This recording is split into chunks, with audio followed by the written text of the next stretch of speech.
and the Art of Happiness. Chapter 1 The Way. बस यूं समझ लीजिए कि ये बुक जिंदगी को सही तरीके से जीना सिखाने का एक मार्ग बताती है। अगर हम इस बुक के कवर को ध्यान से देखें तो 3 चाइनीज सिंबल्स हैं जो गुड लक यानी कि अच्छी किस्मत, प्रॉस्पेरिटी यानी कि समृद्धि और लॉन्गेविटी यानी कि दीर्घ आयु को रिप्रेजेंट करता है। अगर हमारी जिंदगी में ये 3 चीजें हो तो जिंदगी काफी खुशहाल होगी, है ना? इस बुक के कवर पे लाफिंग बुद्धा भी बना है जिसके बड़े पेट पर गुड लक यानी कि अच्छी किस्मत और एबिडेंस यानी कि परिपूर्णता का प्रतीक है। तो चलिए चलते हैं पहले चैप्टर द वे में, जिसमें ऑथर ने हमारी जिंदगी में खुश रहने का तरीका बताया है। अकॉर्डिंग टू द ऑथर, अगर हम जिंदगी में लास्टिंग हैप्पीनेस चाहते हैं तो इसका बस एक ही तरीका है और वो है खुश रहें। Just be happy. अब आप सोच रहे होंगे कि ऑथर ने तो हमें बताया ही नहीं कि खुश कैसे रहें, और आप सोच रहे होंगे कि चीजें ऐसे काम नहीं करती हैं, हम बस ऐसे ही खुश नहीं हो सकते। लेकिन ऑथर ने तो ये सोचा ही नहीं उन एविटेबल मिसहैप्स और प्रॉब्लम्स के बारे में, वो ट्रेजेडीज के बारे में जो हमारी जिंदगी में हर दिन होती रहती है और वो सोच सोच कर हम दुखी रहते हैं। ये भी क्या बात हुई? The author must be getting old. पर माने या ना माने, आप ये चाहे तो कर सकते हैं। अगर आप ऑथर के इस कॉन्सेप्ट को सच में चांस देना चाहते हैं तो आप ये जरूर ट्राई करेंगे। ऑथर बताते हैं कि आज हम जिस भी कंडीशन और सिचुएशन में हैं, वहां तक आने में हमें उतना ही वक्त लगा है जितना वक्त हमें जिंदगी जीते हुए हुआ है। मतलब ये कि आज हम जहां भी हैं और जिस भी हाल में हैं, वो हमारी जिंदगी में हर एक छोटे बड़े फैसलों का परिणाम या नतीजा है। अगर आपको ऐसा लगता है कि आप जहां भी हैं और जिस हाल में हैं आप उसमें खुश हैं तो कांग्रेचुलेशंस। लेकिन अगर ऐसा नहीं है और आप उसमें बदलाव चाहते हैं तो फिर आपको अपनी जिंदगी में कुछ चेंजेस जरूर करने होंगे। सब बेसिक चेंजेस, सब इनर चेंजेस। ऑथर बताते हैं कि इस बुक में हमें कुछ ऐसे स्टेटमेंट सुनने को मिलेंगे जो हम बिलीव करते हैं कि उसके कॉन्ट्ररी होगा। जो कुछ हमने अपने एक्सपीरियंस से सीखा है उसके कॉन्ट्ररी होगा। हमारे स्पिरिचुअल ट्रेडिशंस जिसके साथ हम बड़े हुए हैं उसके कॉन्ट्ररी होगा और हमारे कॉमन सेंस के भी कॉन्ट्ररी होगा। ऐसा हम एक्सपेक्ट कर सकते हैं। और अगर ऐसा नहीं होगा फिर आप ऑलरेडी आर्ट ऑफ हैप्पीनेस को अचीव कर चुके हैं। ऐसा इसीलिए क्योंकि जो कुछ भी हम इस बुक में देखने वाले हैं वो हमें नामुमकिन प्रतीत हो सकता है, हमें हास्यास्पद यानी कि रिडिकुलस लग सकता है, हमारी सेंसिबिलिटीज को एक बार के लिए ऑफेंड भी कर सकता है, जिसकी वजह से शायद आप उस पर हंसेंगे भी, रिडिक्यूल और रिजेक्ट भी कर सकते हैं। ऑथर बोलते हैं कि हर एक वक्त जब किसी भी स्टेटमेंट का इफेक्ट आप पर होता है, उसे रिजेक्ट करने से पहले आप खुद से पूछें कि क्या आप चाहते हैं कि वो सच में हो, और फिर आप अपने आप को एक चांस दें और इस तरह देखें कि वो सच है। चलिए क्लैरिटी के लिए आपसे कुछ आसान से सवाल करते हैं। पहला, क्या आप ये चाहते हैं कि सच हो आपकी जिंदगी में जो भी घटित हो वो वही हो जो सिचुएशन में सबसे अच्छा हो सकता था। दूसरा, क्या सच होने का आप मौका देंगे?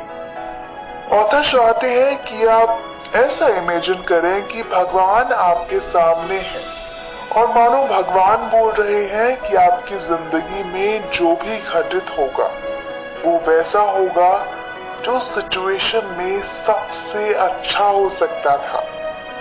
मानो उससे ज्यादा अच्छा और कुछ सिचुएशन में हो ही नहीं सकता है। आपको कैसा लगेगा ये सुनकर? क्या ऐसा नहीं लगेगा कि जिंदगी काफी सुखमय और आसान हो जाएगी? आपके कंधों से कितना बोझ उतर जाएगा? ऐसा ही लगेगा ना आपको भी? तो चलिए फिर आप इस न्यू कॉन्सेप्ट को चांस दें और इस बिलीफ को मानते हुए एक्ट करना स्टार्ट कर दें। तो as a result of natural law आपके साथ ऐसा ही होगा। इस कॉन्सेप्ट से यूज्ड टू होने में थोड़ा वक्त जरूर लग सकता है, पर क्या ये वर्थ इट नहीं होगा फॉर दैट लास्टिंग हैप्पीनेस जो आप अपनी जिंदगी में चाहते हैं? लेट मी टेल यू, ये एक लाइफ टाइम रिवॉर्ड होगा। ऑथर बताते हैं कि ज़ेन एक जापानीज वर्ड है जो संस्कृत से डिराइव किया गया है और इसका मतलब है meditation, dhyan in Sanskrit, Chan in Chinese and Zen in Japanese. Zen एक मार्ग है अपनी जिंदगी के इस सफर को एक्सप्लोर करने का और इसको सही मायने में जीने का। ये किसी रिलीजन या ट्रेडिशन को बिलोंग नहीं करता। ज़ेन तो बस आपकी डेली लाइफ में नेचुरल अवेयरनेस और सेंटरेडनेस को जागृत करने का एक तरीका है। ये बुक ज़ेन ऑफ हैप्पीनेस के बारे में है, खुशी के सार के बारे में है, हमारे अंदरूनी खुशी के बारे में है, खुशी के मार्ग के बारे में है। अगर सही कोशिश करें तो खुशी एक निश्चित अंत यानी कि एक एंड है। ऑथर इस बुक के द्वारा हमारी जिंदगी में एनलाइटनमेंट लाना चाहते हैं through understanding some of the most important laws जो इस यूनिवर्स को गवर्न करता है। अगर हम समझ पाए कि ये लॉज हमें कैसे अफेक्ट करते हैं तो उस इंफॉर्मेशन को यूज करके हम हैप्पीनेस अचीव कर सकते हैं, ऐसी खुशी जो हमें अंडरस्टैंडिंग से मिले। ये changing conditions, difficulty, loss, hardship के साथ खत्म नहीं होती बल्कि हमारे अच्छे दिनों को भी और सुनहरा कर देती है। ऐसा ऑथर ने हमें फर्स्ट चैप्टर में बिलीव करने को बताया है, लेकिन अब तक आप खुद को कन्विंस कर चुके होंगे कि ऐसा कुछ नहीं है और ऐसा कुछ हो भी नहीं सकता। पर दोस्तों, ये एक नया दिन है और हम आने वाले हर पल के एक लेखक। हम एक पावरफुल बीइंग है जो अपने भविष्य को खुद अपनी सोच और कर्म से बनाते हैं, हमारी जिंदगी को कंट्रोल करते हैं और ये डिसाइड करते हैं कि हम कैसे रिस्पॉन्ड करते हैं उस इवेंट में।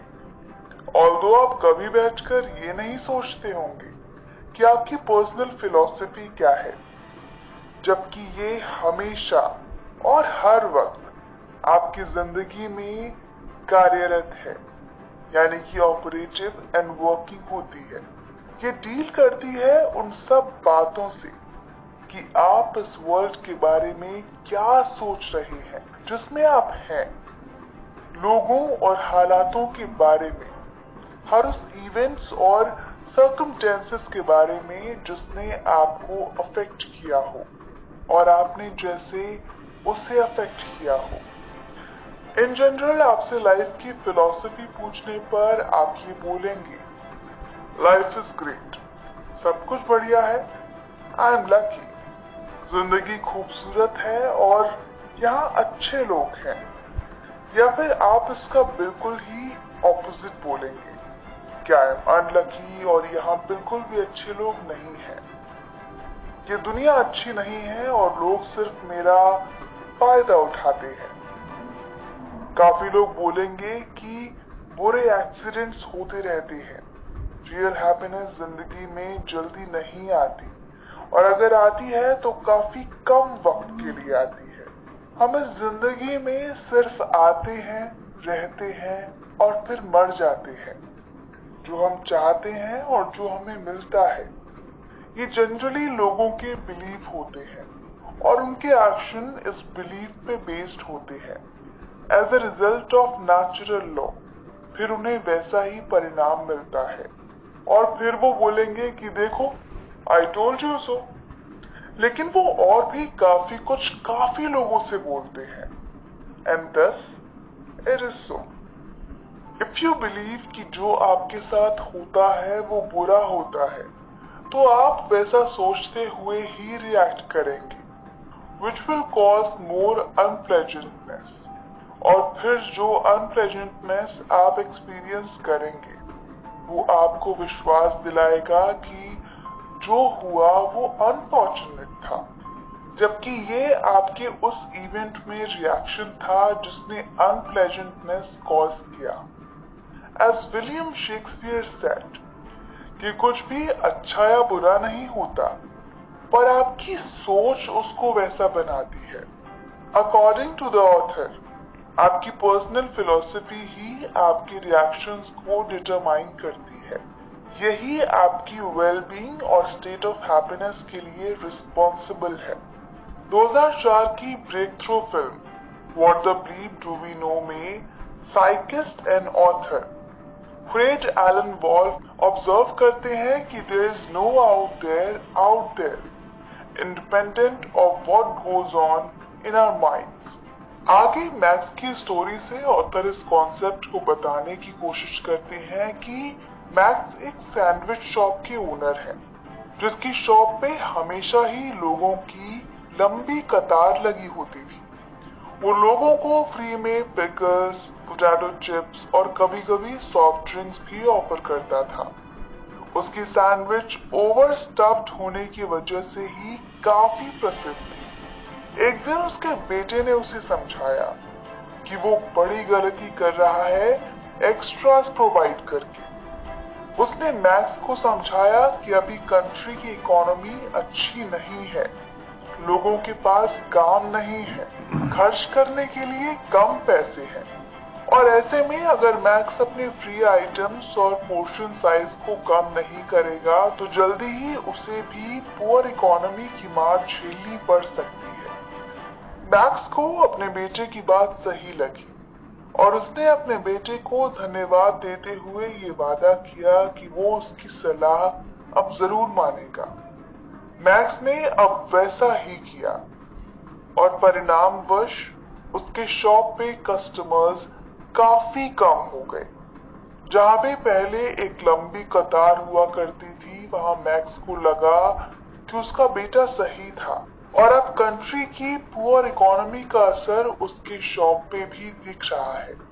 मैक्स ये समझ नहीं पाया कि वो मुश्किल वक्त चल रहा था, लोगों के पास काम नहीं है और कम पैसे हैं। पहले मैक्स अपने सारे कस्टमर्स को ग्रेट जेनरोसिटी के साथ ट्रीट कर रहा था और उससे पॉजिटिव रिजल्ट्स भी मिल रहे थे, जो कि पॉजिटिव एक्शन से मिलते हैं। पर अपने बेटे की कंट्री की पुअर इकोनॉमी वाली बात के बाद उसने ऐसा ही एक्ट किया जैसा वो सोच रहा था और उसे वैसे ही रिजल्ट्स मिले। A negative, fearful, ungenerous experience of life. An experience that he believed was out there. Was it out there? सारे सवालों के जवाब जो हम ढूंढ रहे हैं वो कहीं बाहर नहीं है, सारे जवाब अंदर ही हैं, हमारे अंदर, waiting to be discovered। Author बताते हैं कि अब वो वक्त है जब हमें इस इंफॉर्मेशन को यूज करते हुए सारे इवेंट्स को देखना है, असली सच को देखना है। इसीलिए सीखें, इन एवरी सिचुएशन अपने आप को वैसा बनाएं कि हर एक मोमेंट और इवेंट में आप सच देख पाए।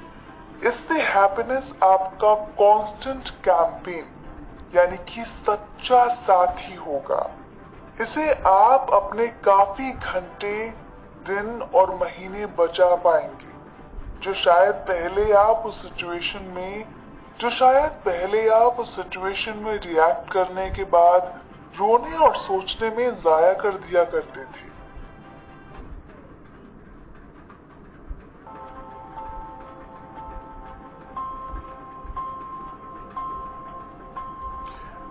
Chapter 3 The New